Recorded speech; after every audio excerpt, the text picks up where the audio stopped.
come by boat. You know what I mean? It's Yeah.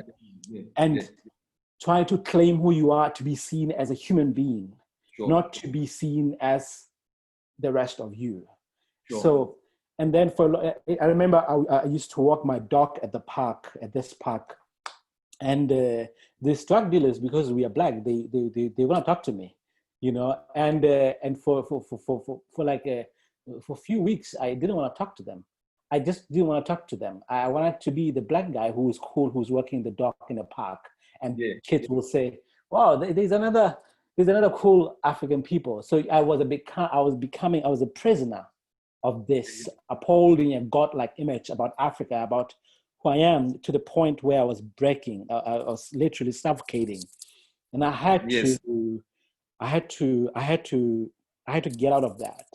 Okay. And I could only express this rage of being subdued to this, or subduing myself, subjecting myself to this. So I can only vocalize it with mother as a lamentation. Heavy. Yeah. So there's many other examples like this where there is extreme level of self-loathing. Not that I wanted to be white, but I wanted to be the person. Mm-hmm. And it's humanity. Just wanted your humanity to be seen. You as a human being. Yeah. It's.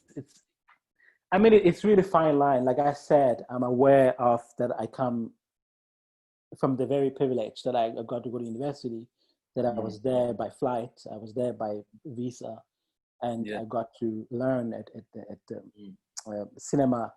And I'm aware of this, you know, and I think it's a disease of the privileged, and I'm aware that I'm plagued. Yeah. Hectic. Lemohang, you know what? I want to get into a discussion, a more specific discussion about the film itself and how you made it. But I wanna, use this expression, as a Sesotho expression, which in Sesotho, I'll say it in Sesotho first. Ere naha ejele boya. If you translate that into English, it literally says the nation has consumed wool. Yeah. Why do I use this expression as a way to get into a discussion about your film? Because the expression itself invokes some like a bizarreness or absurdity. It has an absurdity about it. Even the thought of a nation consuming wool, it doesn't make sense at all. But then, as I have understood from talking to you, you use the absurd, the surreal, as the device to tell your story. I find that very interesting. Would you like to take us into that? You know, I do not intend to. I don't necessarily have a preconceived ideas when I approach work. I always strive my utmost to approach work as a novice, as an amateur. And allow myself to stumble upon things, and somehow I end up with beautiful things somehow, but I don't intend to. I don't necessarily strategize behind. I don't have much of strategy behind it. I like to stumble upon things, even like sometimes people will say maybe this work it feels like this. But I didn't necessarily intend it, or maybe people will say it's political. I don't tend to make political films. I guess when you're dealing with the human body, human condition, that's political. But also the fact that if like a lot of people have told me, like there is so much. You talk about, you address toxic masculinity, you address feminism, you address this, you address this. I don't necessarily intend, but of course, maybe that's my life. It's spilling over the work, but I don't necessarily intend on the page. On the page, I just go with my gut feeling. And when I do the writing, the actual writing and the writing of editing, it's still the gut feeling that I go with. And the form, I don't necessarily believe that it should be claimed, but it should be something that is used. The form should be used, not to be claimed. So, I learned to allow myself to be free as far as borrowing languages and borrowing forms. and somehow I always end up with the works that can be interpreted totally differently. But I don't intend to, of course, there is a level of precision. I'm very precise with how short it's framed. I'm very precise. It's almost like I don't leave, it's very fine line, because I create work from the feeling. That is the first thing I do. I create from the feeling, and in most cases, when I create, it's revolting. It's something that you have to. It's a reactionary. I have to react. The only reacting when I react, I write it because I'm reacting. So and then later on, after I've written everything, I let go of the ideas. I let go about the form. I let go of the feelings. I let it take its course. I don't know if I'm answering you. I know it's very abstract what I'm saying. You're doing a great job in terms of letting us into your mind. I mean, that's what I'm appreciating. Yeah, the thing is, I believe that if you are true to your feelings, if you are true to, not that it's, I mean, I'm sure this is very common to everyone. Like for me, I feel like when I'm true to what I'm doing and I'm true to the art itself and true to ideas, they become somehow very true to me. That I hate that it sounds very esoteric, but it's not esoteric idea. It's they will take care of you as far as the form, as far as the structure. They take care of you. But of course, there's a level of details that now you have to now build the bricks. There's a level of details that one has to do that is not necessarily out of coincidence. But I allow the cracks. The Japanese have something very beautiful. When they create a sculpture, they actually always leave a crack. They leave a crack. The crack is for the gods to enter or to leave. So, so it's almost like it's in design. It's so particular that they had to leave the crack. Everything is so detailed that it's not just by coincidence. No, that even. But I think you have to be aware when to leave a crack, to let go. Whether the project itself has cracks, which is sometimes it's work, because perfect work is bullshit, you know, but you need the imperfection somewhere, somehow. And I feel like knowing which imperfection and which crack, I find this, it's something that I'm learning. I'm trying to learn it, to be able to let go of what I think it's supposed to go in which it's supposed to go, and let it take its own life. Not suicidal, but transcend.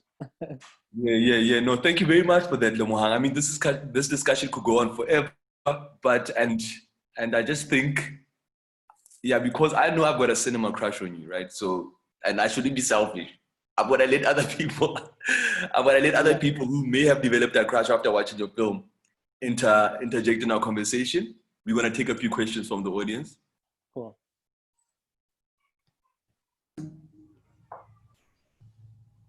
Pinith says, the film is very photographic, which I appreciate a lot. Many views and pictures that are fabulous. There's a question that reads, where were the different scenes shot? Where were the different scenes shot? Yes. There's a street in Lesotho that is a very busy street. It's street for everyone. Working class people, they come from the small villages, and they go to the city to work. So they go through this street to take their taxis home or their buses home.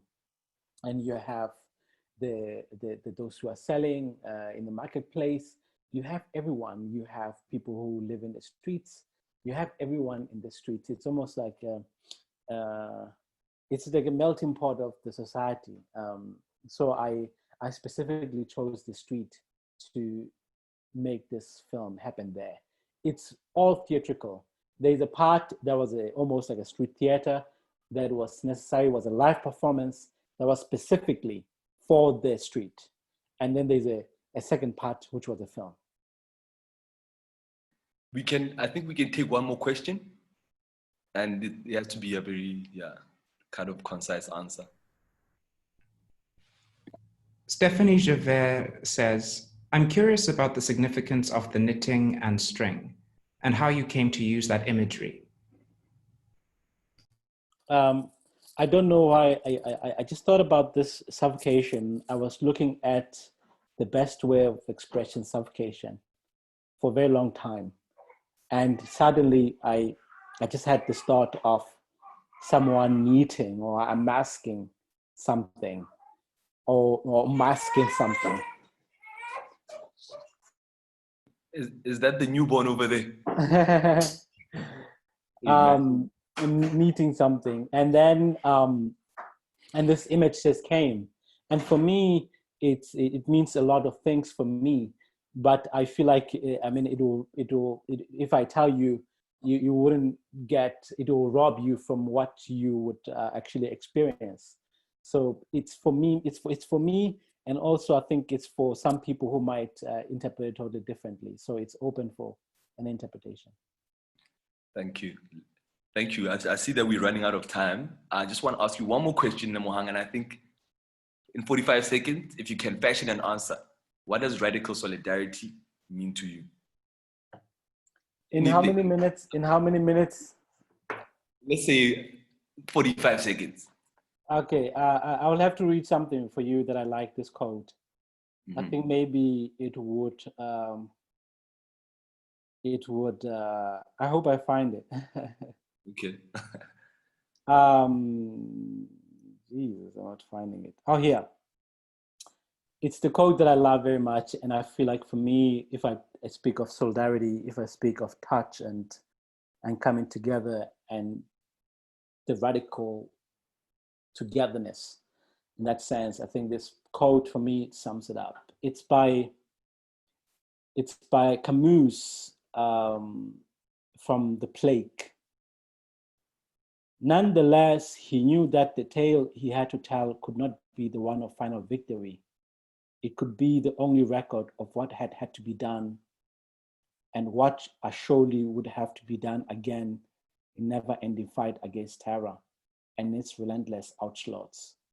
He realized that there are more things to admire in men than to despise. In particular, he was filled with admirations for those who, in times of pestilence, are unable to be saints, but strive their utmost to be healers. Yeah, I've read that book as well. I read it at the beginning of the lockdown, and remember the quote very well. Yeah. Man, I think we have to wrap up. Thank you so much, Lemohang. We can take the conversation between me and you offline. Let's catch up. And thank you everyone for tuning in. We appreciate it, guys. Please stay. And my colleague Tammy Langtree is going to be reading from Audre Lorde from 10 past 8. Thank you very much. I would like to thank everyone who watched the film and listened to our conversation, and I'm very grateful. Thank you, Lemohang. We are grateful. Thank you. Much love.